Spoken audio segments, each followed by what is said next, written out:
at the core of what was going on 100 years ago sat Cincinnati as one of the largest cities in the nation and as a centralized hub for the beer industry. Something happened a couple years ago, probably about 3 years ago, where you went from looking at the local beer scene as pretty unestablished. It was hard to find local breweries, period. There was only a handful, and now we're up to almost 14.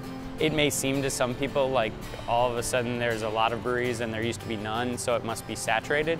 But this is the tip of the iceberg stuff right now. A lot of our customers that come in here really appreciate all the local beers that we have. A selection from Rheingeist to Moorline to Rivertown, Mount Carmel.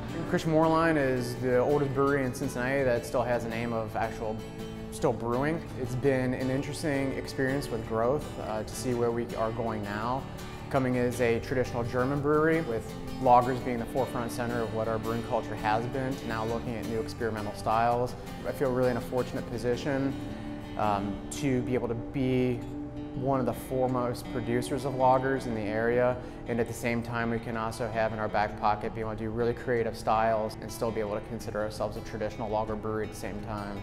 If I were trying to give somebody a guideline to jump into craft beer after drinking generic beer for years, you know, I'd start them out with beers like our Cougar.